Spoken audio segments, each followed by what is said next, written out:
So that sound in the background, what is that sound in the background we're hearing? It's the familiar sound of tsunami warning signal. Yeah, tsunami sirens. Here we are in Hawaii again. Just got done. Big line at Safeway.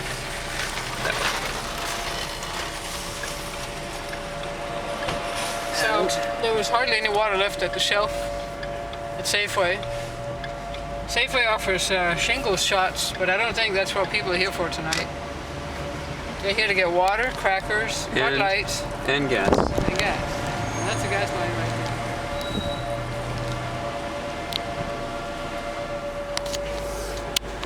there. And we're going back to pack up.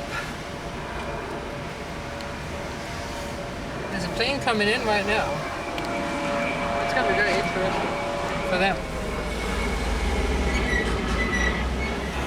Here's the gas line right here. That's the back side of the gas line right here. And it's been that way for the last half hour at least. We got 3/4 of a tank. And given the size of Maui, it's not that huge.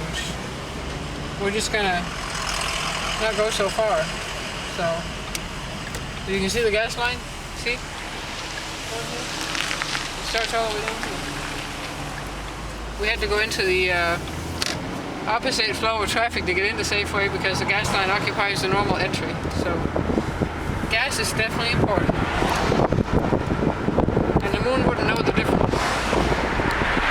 Okay. I guess that's relevant still. The box of stuff to mail next week that we now need to put stuff into now. Listen, listen. That's the local sound at the moment. The cops just came by. Cops just came by with a megaphone and basically told people to get out. And the TV is going with the Tsunami Center there, Pacific Tsunami Center. Well, certainly. And true to form, we're pretending we're moving out early, basically. You don't want to lose. You don't want to potentially not be able to get to your stuff for a few days. So whatever you want to access for the next few days, you need to bring, even if you're going to be back home within like 10 hours. So you just don't know. So anything of value, bring the Tahitian pearls. Make sure you bring them with you. Anyway.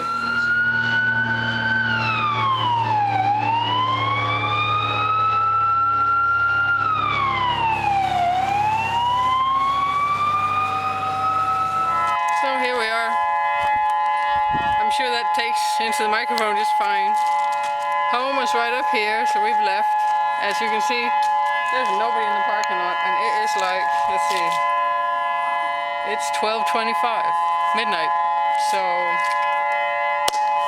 everything, the paddles due to be shipped to the next islands are now here. Computer bag, the office, everything's out, and there's not a whole lot of people here. It looks like there's a fan running up there, so I wonder who's that, but everybody here's gone. I think we're the last ones. Well, we took everything with us. We always prepare as if we're not going to come back for a couple days. I got sandwich fixings. Anyway.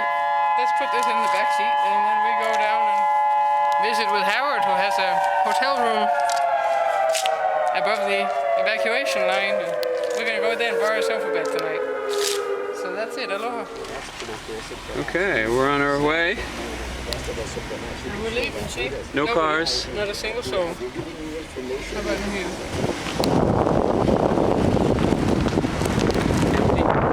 Sunseeker, we saw them packing up as we came in. So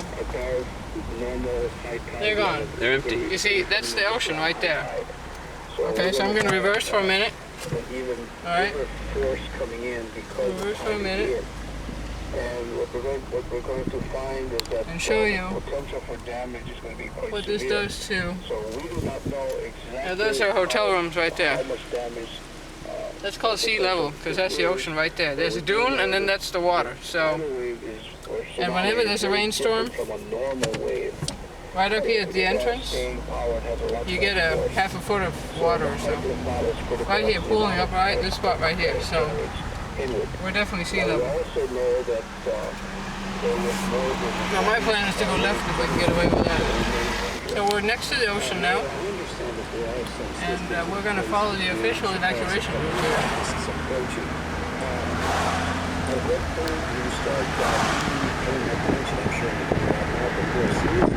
One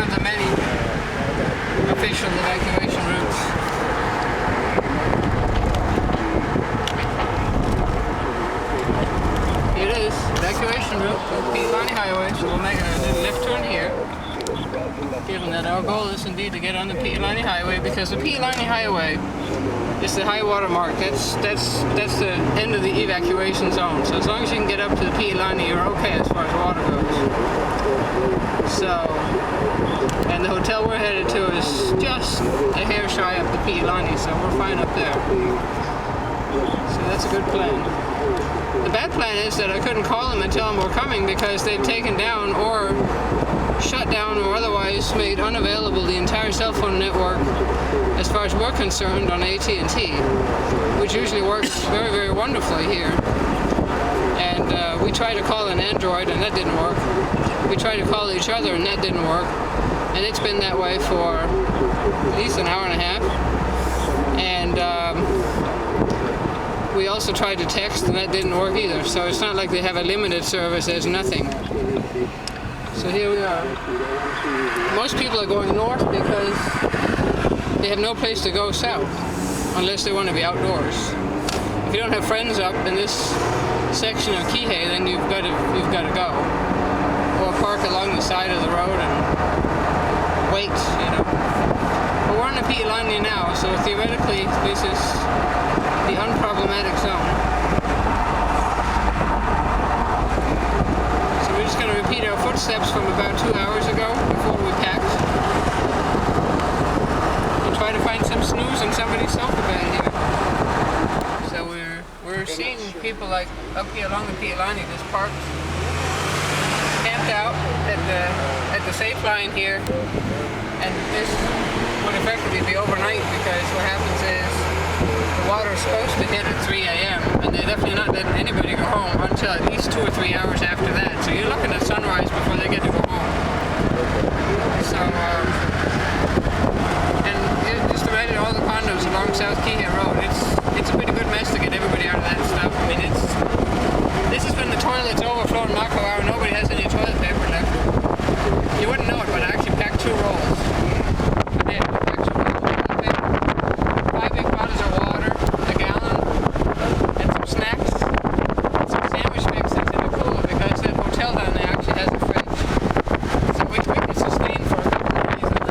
In a corner going into Wailea. And here they are lined up again.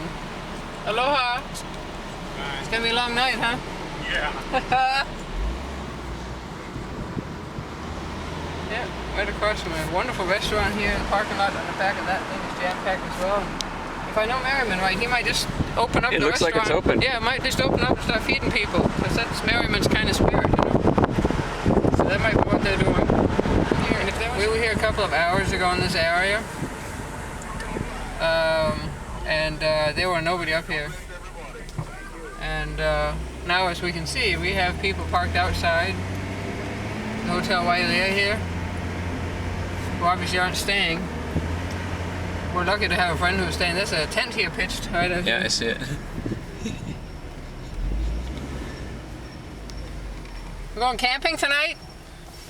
Camping night. I've been in my lab and wanted to do it for years. Yeah, nothing like it, huh? No permit necessary. Sleep well. Here we are.